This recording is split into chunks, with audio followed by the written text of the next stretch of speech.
Hello नमस्कार दोस्तों। अंकित exam sir YouTube channel में आप सभी का एक बार फिर से बहुत बहुत स्वागत है। आज की क्लास आपके लिए बहुत ही स्पेशल होने वाली है क्योंकि आप किसी का भी एग्ज़ाम देने जा रहे हैं और लूसेंट की बुक आप सभी लोगों ने देखी होगी। जो कंपटीशन की तैयारी करता है उसे लूसेंट की बुक से परिचित भली-भांति से होता है, लेकिन उसकी पता नहीं होता है तरीका कि उसमें से क्या पढ़ें और कैसे पढ़ें। तो उसमें से जो है मैंने सभी लूसेंट की बुक का निचोड़, यानी तुम्हारा इतिहास, संविधान, भूगोल, विविध, फिजिक्स, केमिस्ट्री, बायो, सभी से प्रश्न इसमें जो है जो है एकत्रित किए हैं और बहुत ही संविधान का निचोड़ पार्ट 1 ये लेकर के आया हूँ। और सभी विद्यार्थियों से कहना है कि आप जो है कोई भी एग्ज़ाम देने जाएँ और ये कुछ प्रश्न ऐसे होते हैं कि ये आपको आना ही आना चाहिए, क्योंकि ये एग्ज़ामिनर के फ़ेवरेट प्रश्न हैं और विगत 20 वर्षों से ये पूछे जा रहे हैं लगातार। तो आपको भी ये प्रश्न आने चाहिए। मैं बता दूँ तो ये प्रश्नों की सीरीज़ जो है पार्ट 1 लेकर के आ चुका हूँ। ये एग्ज़ाम से पहले आप जो है इसको सुपर फ़ास्ट रिवीज़न क्लास कह सकते हैं। और इसके लिए मैं पूरी लूसेंट की बुक का जो है निचोड़ मैं आपको करवाने वाला हूँ। तो इसलिए आप चैनल पर न्यू हो तो चैनल को सब्सक्राइब कर लीजिए नेक्स्ट वीडियो पाने के लिए। और पार्ट 1 आपके सामने मैं पेश कर रहा हूँ। इससे पहले मैं बता दूँ कि इससे पहले मैंने एक वीडियो बनाया था, उसका कमेंट वाले प्रश्न का सबसे पहले आंसर दिया था सोनी, फिर अनीता गंगवार, अवनीश रामकुमार और धर्मवीर मित्र ने। तो चलिए स्टार्ट करते हैं इसमें भी। तो पहला प्रश्न है आपका, भगवान बुद्ध को ज्ञान की प्राप्ति कहाँ हुई थी? तो भगवान बुद्ध को ज्ञान की प्राप्ति हुई थी, कहाँ हुई थी? बोध गया, बिहार में है, वहाँ हुई थी। आर्य समाज की स्थापना किसने की? तो स्वामी दयानंद सरस्वती ने की थी। अगला प्रश्न देखते हैं। प्रश्न है आपका, पंजाबी भाषा की लिपि कौन सी है? तो पंजाबी भाषा की लिपि गुरुमुखी है। गुरुमुखी आपका राइट आंसर हो जाएगा। नेक्स्ट देखेंगे, भारत की मुख्य भूमि का दक्षिणतम किनारा क्या कौन सा है? तो ये कन्याकुमारी है। प्रश्न देखते हैं। नेक्स्ट है आपका, भारत भारत में सबसे पहले सूर्य किस राज्य में निकलता है? तो ये निकलता है आपका किस में? अरुणाचल प्रदेश में निकलता है। जी कहाँ निकलता है? तो ये निकलता है अरुणाचल प्रदेश में। थोड़ा क्वेश्चन सेट हो रहा है। हाँ, अरुणाचल प्रदेश आपका राइट आंसर है। नेक्स्ट देखेंगे, इंसुलिन का प्रयोग किस बीमारी में के उपचार में किया जाता है? तो इंसुलिन का जो है प्रयोग किया जाता है मधुमेह। मधुमेह होता है, डायबिटीज होती है, शुगर बोलते हैं, उसमें किया जाता है। और इसके बाद में बिहू किस राज्य का प्रसिद्ध त्योहार है? तो ये असम का है। बहुत बार पूछा जा चुका है, बहुत ही इम्पोर्टेंट प्रश्न है और सभी प्रश्न इसमें इम्पोर्टेंट ही इंक्लूड किए गए हैं जो बहुत बार एग्जाम में पूछे जा चुके हैं। कौन सा विटामिन आंवले में प्रचुर मात्रा में होता है या मिलता है?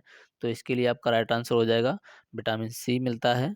और भारत में प्रथम गवर्नर जनरल कौन था? तो भारत में प्रथम गवर्नर जनरल था विलियम बेंटिक।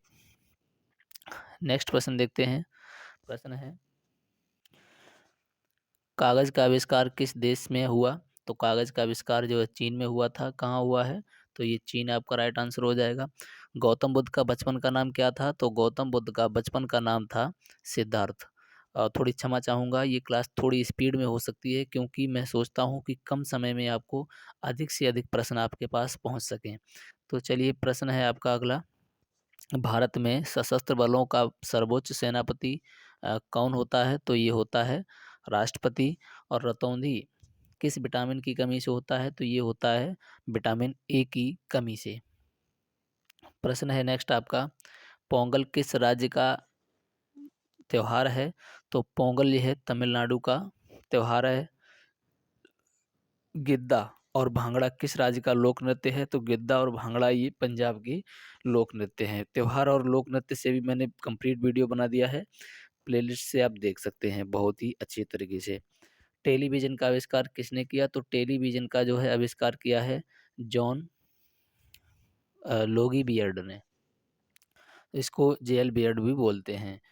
अगला, भारत की पहली महिला शासिका कौन थी? तो ये थी रजिया सुल्तान। अगला प्रश्न है आपका, मछली किस मछली किसकी सहायता से सांस लेती है? तो मछली जो है गलफड़ों की सहायता से सांस लेती है। और इंकलाब जिंदाबाद का नारा किसने दिया था? तो ये दिया था भगत सिंह ने। और ये वीडियो जो भी लोग देख रहे हैं और जो एक आध बार जो है एग्ज़ाम दे चुके हैं, तो उन्हें इस वीडियो की महत्वता पता होगी कि ये प्रश्न कितनी बार पूछे जा चुके हैं। तो आपको भी कितने इम्पोर्टेंट बनते हैं या आने चाहिए। जलियांवाला बाग की हत्याकांड कब हुआ था? तो ये हुआ था 1919 में, अमृतसर में हुआ था। अगला प्रश्न है आपका, 1939 में कांग्रेस छोड़ने के बाद सुभाष चंद्र बोस ने किस दल की स्थापना की थी? तो ये की थी फॉरवर्ड ब्लॉक की स्थापना। प्रश्न है नेक्स्ट आपका, पंजाब केसरी किसे कहा जाता है? तो पंजाब केसरी कहा जाता है लाला लाजपत राय को। और सैंडर्स की हत्या किसने की थी? तो सैंडर्स की हत्या की थी भगत सिंह ने। प्रश्न नेक्स्ट है आपका, 1857 के विद्रोह में किसने अपना बलिदान सबसे पहले दिया? तो किसने दिया था? तो ये मंगल पांडे ने दिया था सबसे पहले अपना बलिदान। भारत की पहली महिला राज्यपाल कौन थी? तो भारत की पहली महिला राज्यपाल सरोजिनी नायडू है, थी मतलब। और ये प्रश्न इतने इम्पोर्टेंट हैं कि इनकी महत्वता जो है बताई नहीं जा सकती है, क्योंकि ये कितनी बार पता नहीं पूछे जा चुके हैं एग्जाम में। तो आगे भी ये सेट पैटर्न के प्रश्न हैं और एग्जाम के फेवरेट हैं, तो आते रहते हैं। आप भी इनको कंप्लीट पूरी लुसेंट का निचोड़ देख करके ही जाएं। प्रश्न है नेक्स्ट आपका, माउंट एवरेस्ट पर 2 बार चढ़ने वाली महिला कौन थी? तो ये थी संतोष यादव। ब्रह्म समाज की स्थापना किसके द्वारा की गई थी? तो ये की गई थी राजा राममोहन के द्वारा। प्रश्न है नेक्स्ट आपका, स्वामी दयानंद सरस्वती, स्वामी दयानंद सरस्वती का मूल नाम क्या था? तो इनका नाम था मूलशंकर। वेदों की ओर लौटो का नारा किसने दिया? तो ये दिया था दयानंद सरस्वती ने। एक एक प्रश्न आपका कई बार पूछा जा चुका है। नेक्स्ट प्रश्न है आपका, रामकृष्ण मिशन की स्थापना किसने की थी? तो ये की थी स्वामी विवेकानंद ने। अगला प्रश्न है, वास्को डी गामा भारत कब आया? तो वास्को डी गामा भारत में आया था 1998 में। प्रश्न है नेक्स्ट आपका, सिख धर्म संस्थापक, सिख धर्म का संस्थापक किस गुरु को माना जाता है? तो सिख धर्म का जो है संस्थापक माना जाता है गुरु नानक को। किसको माना जाता है? गुरु नानक को माना जाता है। अगला है, सिखों का प्रमुख त्योहार कौन सा है? तो इनका त्योहार होता है बैसाखी। अगला प्रश्न है आपका, लौह पुरुष, लौह पुरुष किस महापुरुष को कहा जाता है? तो लौह पुरुष कहा जाता है सरदार पटेल को। नेताजी किस महापुरुष को कहा जाता है? तो ये सुभाष चंद्र बोस को कहा जाता है। किसको? सुभाष चंद्र, ये सुभाष चंद्र बोस को कहा जाता है। प्रश्न है नेक्स्ट आपका, प्रश्न है, दिल्ली स्थित लाल बहादुर शास्त्री की समाधि का क्या नाम है? तो ये है क्या? विजय घाट। प्रश्न है नेक्स्ट आपका, महाभारत के रचयिता कौन है? तो महाभारत के रचयिता हैं महर्षि वेदव्यास। कौन है? महर्षि वेदव्यास हैं। और अर्थशास्त्र नामक पुस्तक किसने लिखी? तो ये लिखी थी चाणक्य ने। किसने? चाणक्य ने लिखी थी। कौटिल्य इनको बोलते हैं। अगला प्रश्न है आपका, जय जवान जय किसान का नारा किसने दिया? तो ये दिया था किसने? लाल बहादुर शास्त्री ने। और संविधान सभा की स्थापना स्थायी अध्यक्ष कौन था? डॉक्टर राजेंद्र प्रसाद। सभी लोग कमेंट में बताएंगे कि लाल बहादुर शास्त्री ने दिया था जय जवान जय किसान। और अभी जो है एक नारा और दिया गया है, जय जवान जय किसान जय विज्ञान, ये किसने दिया है? और जय जवान जय विज्ञान और जय अनुसंधान किसने दिया है? चलिए अगला प्रश्न है आपका, संविधान सभा की प्रारूप समिति के अध्यक्ष कौन थे? तो संविधान सभा की प्रारूप समिति के अध्यक्ष डॉक्टर भीमराव अंबेडकर थे। और विश्व रेड क्रॉस दिवस किस तारीख को मनाया जाता है? तो ये मनाया जाता है आपका 8 मई को।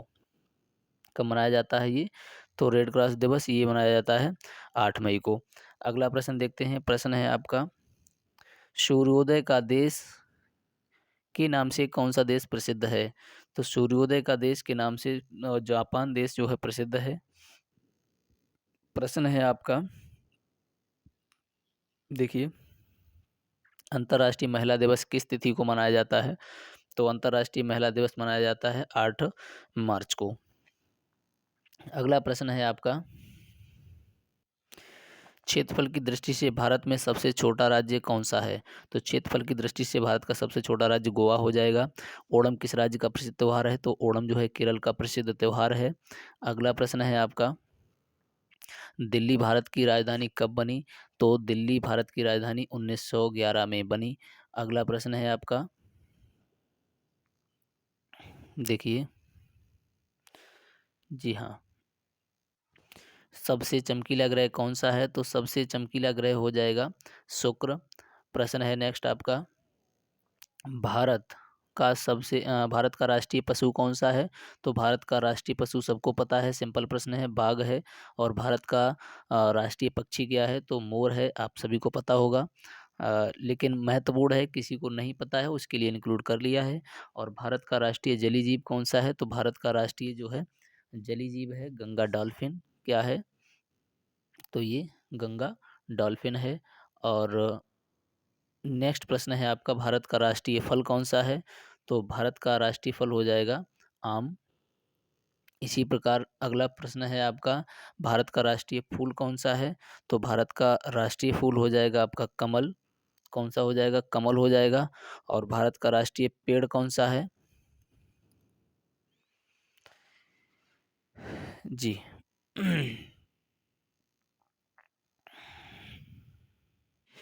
राष्ट्रीय पेड़ आपका बरगद है। तो क्या है, भारत का राष्ट्रीय पेड़ कौन सा हो जाएगा? तो राष्ट्रीय पेड़ हो जाएगा बरगद। इसी प्रकार अगला प्रश्न है आपका, भारत का राष्ट्रीय खेल कौन सा है? तो भारत का राष्ट्रीय खेल हो जाएगा आपका हॉकी। और भारत के राष्ट्रीय झंडे की लंबाई और चौड़ाई में अनुपात कितना होता है? तो इसका अनुपात होता है 3:2। इसको ध्यान रखेंगे कि लंबाई और चौड़ाई का अनुपात है, ये लेंथ और ब्रेथ का है, ध्यान रखेंगे, लेंथ और ब्रेथ का है ये। और सभी लोग कमेंट में बताएंगे, क्योंकि पूरा क्वेश्चन टाइप करके बता दें। देखो, कमेंट में पूरा क्वेश्चन लिखना नहीं होता है। मैं पूछ रहा हूँ कि झंडे की डिजाइन किसने तैयार की थी, तो आपको बतानी है तो केवल लिखना है कमेंट में डिजाइन, और डैश करके लिख देना है जिसने तैयार की थी, बस। तो आंसर देने के लिए इतना ही काफ़ी होता है। चलिए, कमेंट में बताएंगे डिजाइन किसने तैयार की थी। अगला प्रश्न है आपका, भारत का राष्ट्रीय गान किसने लिखा? तो भारत का राष्ट्रीय गान लिखा था ये रविंद्रनाथ टैगोर ने। किसने लिखा था? रविंद्रनाथ टैगोर ने लिखा था।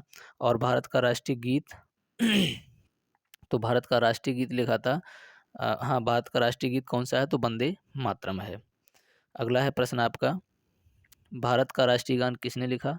तो भारत का जो है राष्ट्रीय गान किसने लिखा? रविंद्रनाथ टैगोर ने लिखा है। सॉरी, ये रिपीट प्रश्न हो गया है, तो राष्ट्रीय गीत वंदे मातरम है। भारत का राष्ट्रीय गीत किसने लिखा है? तो भारत का राष्ट्रीय गीत लिखा है बंकिम चंद्र चटर्जी जी। किसने लिखा है? बंकिम चंद्र चटर्जी ने लिखा है। और ये मैं छोटा था तो मैं इसको बोल नहीं पाता था पहले बंकिम चंद्र चटनी बोलता था। अगला, महात्मा गांधी को राष्ट्रपिता अ, सबसे पहले किसने कहा? तो महात्मा गांधी को राष्ट्रपिता सबसे पहले सुभाष चंद्र बोस ने कहा था। अगला प्रश्न है आपका, हमारा राष्ट्रीय पंचांग कौन सा है? तो हमारा राष्ट्रीय पंचांग है शक संवत। और आगे देखते हैं, प्रश्न है, राष्ट्रगान गाने की अवधि कितनी है? तो राष्ट्रगान गाने की अवधि है 52 सेकंड। अगला प्रश्न है आपका, रेडियो एक्टिविटा की खोज किसने की थी? तो ये की थी हेनरी बेकुरल ने। किसने की थी? हेनरी हेनरी बेकुरल ने की थी। और अगला प्रश्न है, पेस मेकर का संबंध शरीर के किस अंग से है? तो पेस मेकर का संबंध जो है हृदय से है। प्रश्न है अगला आपका, मानव शरीर की किस ग्रंथि को मास्टर ग्रंथि कहा जाता है? कई बार प्रश्न ये रिपीट हो चुका है एग्जाम में, तो इसको कहा जाता है पीयूष ग्रंथि। और अगला प्रश्न है आपका, कार्बन का सर्वाधिक शुद्ध रूप कौन सा है? तो कार्बन का सर्वाधिक शुद्ध रूप कौन सा हो जाएगा? तो ये हीरा हो जाएगा। और प्रश्न नेक्स्ट है आपका एक्सरे। एक्सरे का आविष्कार किसने किया था? तो एक्सरे का आविष्कार किया था रोंटगन ने। और नेक्स्ट प्रश्न है आपका प्रश्न है किस धातु का प्रयोग मानव द्वारा सबसे पहले किया गया था? तो ये भी प्रश्न बहुत बार पूछा जा चुका है। तो ये तांबे का आविष्कार प्रयोग सबसे पहले मानव द्वारा किया गया था। और प्रश्न है अगला अंतरिक्ष यात्री को बाह्य आकाश कैसी दिखाई देती है, यानी आकाश ऊपर जाने पर कैसा दिखाई देता है? तो ये काला दिखाई देता है। अगला प्रश्न है आपका दूरबीन का आविष्कार किसने किया है? सभी को आता भी होगा, जिसको नहीं आता है तो याद रखें गैलीलियो ने किया था। प्रश्न है नेक्स्ट आपका दिल्ली स्थित महात्मा गांधी की समाधि अ, क्या नाम है? तो इसका नाम है राजघाट। अभी तक पता है राजघाट है, लेकिन ये नहीं पता था कि कहाँ है। तो ये दिल्ली में है, ध्यान रखेंगे। अगला प्रश्न है आपका भारत में पहली रेल कहाँ से कहाँ तक चली? तो सभी को पता होगा, जिसको पता नहीं है ध्यान रखें मुंबई से और ये थाड़े के बीच चली थी। यानी वर्तमान में इसको मुंबई बोलते हैं, पहले इसको बम्बई बोलते थे। ठीक है, अभी भी कुछ बुजुर्ग लोग गांव के हैं, उनको बम्बई ही बताते हैं। उनसे कहो कि बम्बई जाना है तो कहे नहीं, मुंबई को वो बम्बई बताते हैं कि बम्बई अलग है, मुंबई अलग है। चलिए अगला प्रश्न है आपका भारत में पहली बार मेट्रो रेल सेवा किस नगर में आरंभ की गई? तो ये कोलकाता में आरंभ की गई थी। ये भी प्रश्न बहुत बार पूछा जा चुका है। प्रश्न है नेक्स्ट आपका भारत में रेल का आरंभ किस सन में हुआ? तो भारत में रेल का आरंभ जो हुआ था 1853 में हुआ था। मैंने जैसा कि बताया, जैसा कि आपने थंबनेल में देखा, उसी प्रकार से ये वीडियो पूरी की पूरी समर्पित है कि मतलब पूरी लूसेंट का निचोड़ में पार्ट 1, पार्ट 2, पार्ट 3 और पार्ट 4 में लेकर के आने वाला हूँ। 4 पार्ट में कवर करूँगा। तो इसके लिए आप सभी लोग चैनल को सब्सक्राइब कर लें, ऐसे ही नेक्स्ट पार्ट दूसरा पाने के लिए। अगला क्या है कि प्रथम भारतीय अंतरिक्ष यात्री कौन थे? तो ये कि स्क्वाड्रन लीडर राकेश शर्मा, और ये 1984 में बने थे। तो इसको ध्यान रखेंगे। ठीक है, अगला प्रश्न है आपका भारत की प्रथम महिला मुख्यमंत्री कौन थी? तो भारत की प्रथम महिला मुख्यमंत्री थी श्रीमती सुचेता कृपलानी। अगला प्रश्न है आपका हरियाणा के पहले मुख्यमंत्री कौन थे? पंडित भगवत दयाल शर्मा थे। कौन थे? पंडित भगवत दयाल शर्मा थे। प्रश्न है नेक्स्ट आपका संयुक्त राष्ट्र संघ की स्थापना कब हुई थी? तो संयुक्त राष्ट्र संघ की स्थापना हुई थी ये 24 अक्टूबर 1945। बहुत ही मोस्ट इंपोर्टेंट प्रश्न है ये। अगला प्रश्न देखेंगे संयुक्त राष्ट्र संघ का मुख्यालय कहाँ स्थित है? तो ये भी प्रश्न बहुत बार पूछा जा चुका है, ये न्यूयॉर्क में स्थित है। प्रश्न है नेक्स्ट आपका संयुक्त राष्ट्र संघ के पहले महासचिव कौन थे? तो सचिव कौन थे महासंघ के? तो ये त्रिगवेली थे। बहुत ही बार पूछा जा चुका है, त्रिगवेली थे। अगला प्रश्न है आपका इस समय संयुक्त राष्ट्र संघ के कितने देश सदस्य हैं? तो इस समय कितने हैं? तो ये हैं अभी 193। अगला प्रश्न है संयुक्त राष्ट्र संघ की सुरक्षा परिषद के कितने देश सदस्य होते हैं? तो इसके लिए आपका राइट आंसर है 15। और इसके में एक प्रश्न है आपका संयुक्त राष्ट्र संघ सुरक्षा परिषद के कितने देश हैं? कितने देश हैं? आप सभी लोग बताएंगे इसका भी आंसर। ये इंपॉर्टेंट प्रश्न है, अभी कमेंट करके बताएंगे। प्रश्न है आपका संयुक्त राष्ट्र संघ महासभा में हिंदी में भाषण देने वाले भारतीय कौन थे? तो इनका नाम था अटल बिहारी वाजपेयी। प्रश्न है अगला आपका संयुक्त राष्ट्र संघ सुरक्षा परिषद के स्थायी अस्थायी सदस्य कितनी वर्ष के लिए चुने जाते हैं? तो इसके लिए आपका राइट आंसर हो जाएगा 2 वर्ष। प्रश्न है संयुक्त राष्ट्र संघ का 193वां सदस्य कौन सा देश बना है? तो इसके लिए आपका राइट आंसर हो जाएगा दक्षिणी सूडान। और अगला प्रश्न है आपका किस विटामिन की कमी से खून का जो है रुकाव बंद नहीं होता है? तो इसके लिए आपका प्रश्न आंसर हो जाएगा विटामिन के। अगला प्रश्न है आपका विटामिन के को फिलोक्वेनोन भी बोलते हैं, रासायनिक नाम इसका होता है। अगला प्रश्न है आपका संयुक्त राष्ट्र संघ का 193वां सदस्य कौन सा देश है? दक्षिणी सूडान। विटामिन और ये विटामिन के है आपका। डबल प्रश्न है, रिपीट हो गया। प्रश्न है आपका हिंदी दिवस कब मनाया जाता है? हिंदी दिवस मनाया जाता है 14 सितंबर को और हिंदी राष्ट्रीय भाषा घोषित किया गया है अनुच्छेद 343 के तहत। प्रश्न है रिपीट है प्रश्न ये। अगला है ओलंपिक खेलों ओलंपिक खेलों की एकल स्पर्धा में स्वर्ण पदक जीतने वाले एकमात्र भारतीय कौन है? तो ये अभिनव बिंद्रा हैं। बहुत ही इंपॉर्टेंट प्रश्न है एग्जाम की दृष्टि से, आप इसको याद रखेंगे। प्रश्न है आपका ओलंपिक खेलों का आयोजन कितने वर्षों के बाद होता है? तो ये होता है आपका 4 वर्षों के बाद। प्रश्न है अगला आपका सन 2016 में ओलंपिक खेल कहाँ हुए थे? तो ये होते रियो डी जेनेरियो में। और अंतर्राष्ट्रीय मानवाधिकार दिवस कब मनाया जाता है? तो ये 10 दिसंबर को मनाया जाता है। हद कर दी इस प्रश्न ने, हद कर दी है इस प्रश्न ने। चलिए अगला प्रश्न है आपका हरियाणा की कौन सी नस्ल में भैंस प्रसिद्ध है? तो ये मुर्राह। कौन सी भैंस? तो ये मुर्रा भैंस आपका बहुत प्रसिद्ध है हरियाणा में। अगला प्रश्न है प्रसिद्ध शीतला माता मंदिर कहाँ स्थित है? गुड़गांव में स्थित है। और विशाल हरियाणा पार्टी किसने बनाई थी? तो ये बनाई थी राव बीरेंद्र सिंह ने। और जो भी लोग चैनल पर न्यू हो, पहली बार देख रहे हो, तो प्लीज़ चैनल को सब्सक्राइब कीजिए। वीडियो अच्छी लगी हो तो लाइक कीजिए, शेयर कीजिए अपने सभी दोस्तों में। और पहला पार्ट ये आ चुका है, दूसरा पार्ट नेक्स्ट डे में कल ही लेकर के आने वाला हूँ। और जो है इससे पहले आप सभी लोग चैनल को सब्सक्राइब कर लें और बेल आइकन को प्रेस करके ऑल पे सिलेक्ट कर दें, ताकि आने वाली वीडियो आप तक नोटिफिकेशन आप तक पहुँच सके। और कमेंट वाले प्रश्न का आंसर आप सभी लोग अवश्य बताएं। कौन सा कमेंट वाला? सबसे पहले तो ये बताएं कि पिंगली सॉरी मैंने बता ही दिया। चलिए यानी झंडे का जो है डिज़ाइन किसने तैयार किया था? चलिए मिलते हैं नेक्स्ट वीडियो में, तब तक के लिए जय हिंद।